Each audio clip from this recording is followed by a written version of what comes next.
Serving the internet. 5 steps to building a marketing plan. Chipotle is hacking their way to success, and you can too. And why you should run away from programmatic ad buying. Plus, Control-Alt-Delete my data. It's Thursday, March 30th. Time to nerd out. Nerds Podcast. The Ad Nerds Podcast delivers ad industry news every weekday. We are the go-to source for people who spend money on advertising. We cover big brands, small businesses, and of course the latest marketing trends. And since it's hosted by me, Spanky Moskowitz, it's in easy-to-understand plain English. So if you're in or interested in the world of advertising and want to stay up to date with the latest news, the Ad Nerds Podcast is the place to start. And we are starting big today with Chipotle. And they are once again proving that these viral TikTok trends can become part of a longer term strategy and not just these little moments in time. Okay, so this week they introduced 3 brand new menu items based on TikTok users' personalized orders for their new chicken al pastor product, which, by the way, I have not tried yet. This continues Chipotle's work of tapping into the trendy hashtag food review TikTok niche, and they've extended their relationship with TikTok food critic Keith Lee. The 3 new products include the Sasha Salad, the Dylan Bowl, and the Anthony Bowl. Now, Lee selected these 3 custom orders as part of the hashtag Chipotle Taste Test contest, okay? The contest invited users to share their own menu hacks featuring the new chicken al pastor. Now, this campaign is not the first time Chipotle's done this. This is right off the heels of their last campaign, which was the viral fajita quesadilla menu hack, which elevates the brand and twists its existing steak quesadilla from a social media fad into an official menu item. This is the fajita quesadilla, and in my opinion, it's worth the hype. And it just dropped only in the Chipotle app. And guess what? You can even get the vinaigrette. So if you want to try it, you can get it in the app right now. That's right. As part of Chipotle's Chicken al Pastor launch, the brand has also introduced a variation on the quesadilla, which sounds a little bit like Daffy Duck, if you ask me, okay? It's including the new chicken al pastor in the quesadilla. So with the growing popularity of the food review space on TikTok, consumers are increasingly turning to videos from creators like Lee and Frost for recommendations about which restaurants to order from and which menu items to try, according to Ad Age. The hashtag food critic and food review, often included on the videos in TikTok, have over 26 billion combined views. That's right, 26 billion with a B. And Lee's reviews have been really influential over the past year, repeatedly driving customers to small businesses and restaurants, in addition to larger chains like Chipotle. So with Chipotle's back-to-back campaign centered around turning TikTok hacks into official menu items, it looks like the brand's going to continue to do this moving forward, which is super cool for fans, foodies, and people like me who want to try new things and don't really know how to think out of the box when it comes to food. So how do you apply this to your restaurant or your food truck if you're not a Chipotle? I'm glad you asked or thought about it. See, I can pick up your vibes just through the podcast. So first things first, you've got to stay on top of the latest TikTok food trends and see if any of them fit with your business. If you find one that's a good match, start experimenting with your own custom orders and then share them on social media. Encourage your customers to do the same thing. Tag your business, and you can then see what they come up with, right? It's not that difficult. Once you've got a few menu hacks in your pocket, then turn them into official menu items and then promote them on social and invite your followers to give them a try.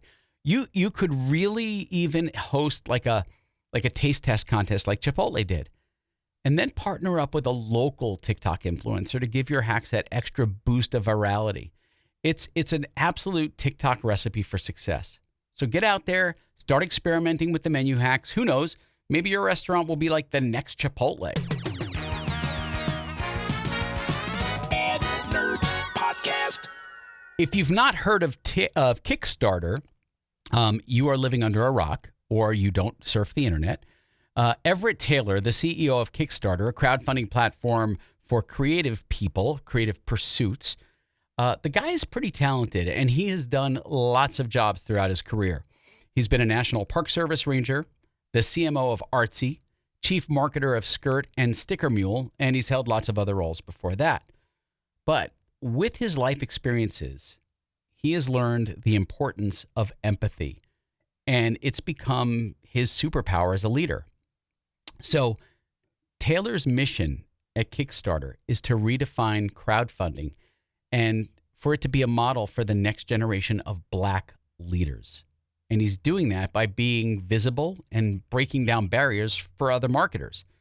He says, quote, show people that Black people and people of color and people who are underestimated can do this job and do it well, end quote.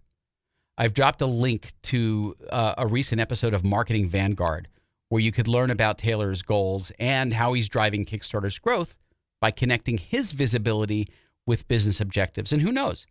Maybe you'll be even inspired to launch your own crowdfunding campaign. Ad Nerds Podcast. Hey, small business owners and marketers, I'm looking for my music. There it is.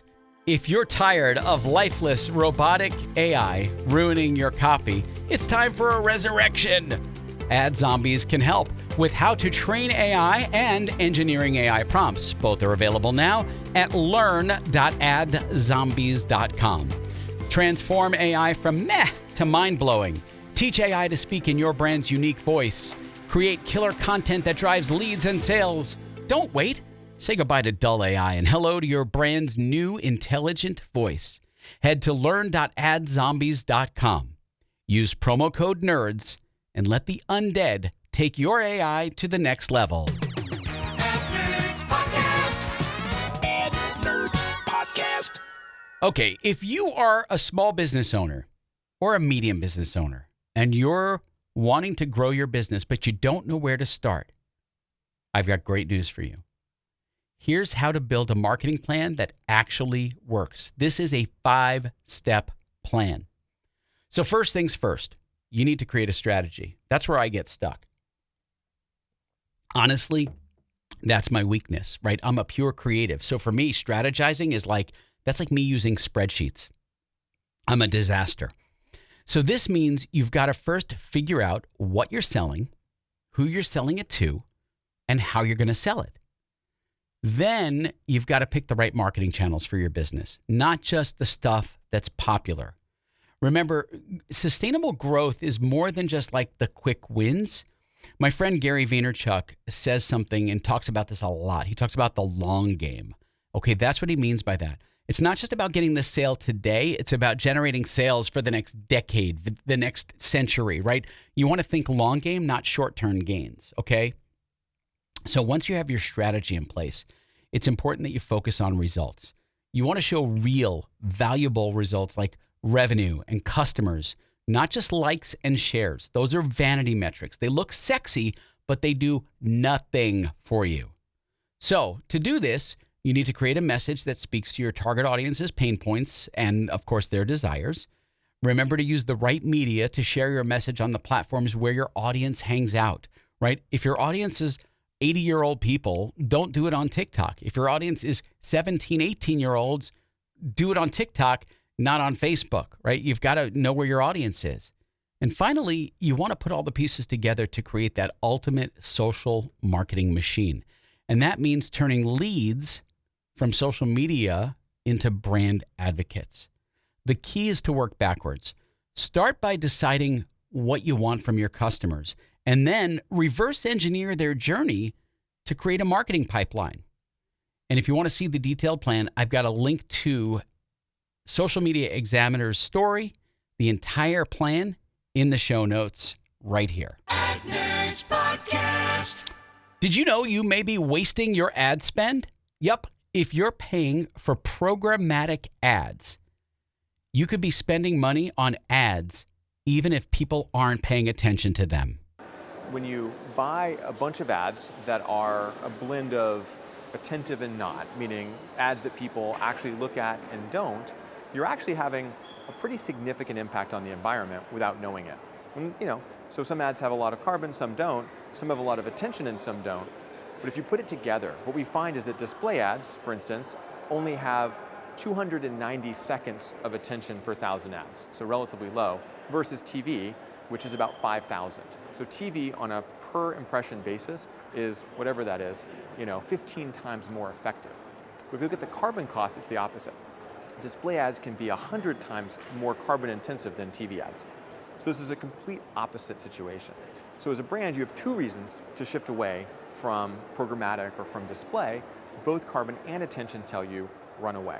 In case you don't know what programmatic ads are like magic tricks that help businesses show their ads to people who might be interested in them. It's kind of like having a wizard, or in this case, computers and algorithms, find the perfect people to show the ads to without having to go find them yourself. The problem, as mentioned earlier, is they don't work that well. And they use a ton of wasted computing power and energy, which is not cool if you care about the environment and global warming. So fortunately, companies like Scope 3 and Lumen are here to help. They did research and they found out that if brands started spending their money on ads that are better for the environment, targeted, not programmatic, and actually get people's attention, it's better for everyone. Brian O'Kelly, the CEO of Scope 3, thinks that publishers can change the way they do things in order to reduce their carbon emissions and make sure that ads get more attention. It's a win-win for brands, publishers, and the planet, which I think is a win-win-win.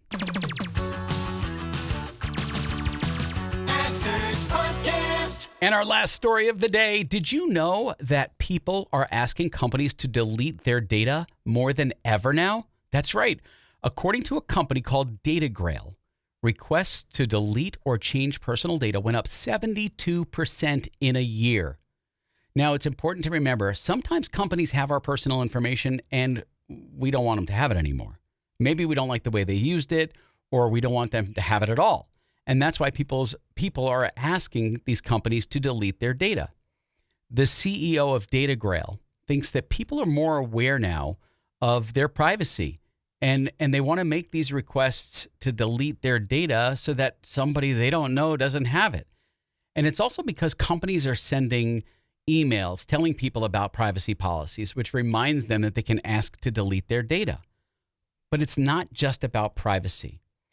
When companies have our information, they can use it to send us too many emails or show us ads that we don't care about. And that's why people are asking companies to change their data so they don't get too many emails or ads they don't want. I don't know about you, but I'm getting lots of stuff in my inbox that I never subscribe to. And this is part of the reason why. So it's good for companies to listen to people and delete or change their data when they ask. But it can also cost a lot of money, and it's really the reason why, or the reason driving why companies are investing in technologies to help them process these requests faster and cheaper.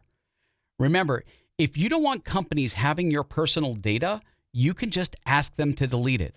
And if you're a company, it's important to be super transparent about how you use people's data and listen to them when they want to change or delete it. That's the Ad Nerds Podcast for Thursday, March 30th, 2023. Woo! Spanky out.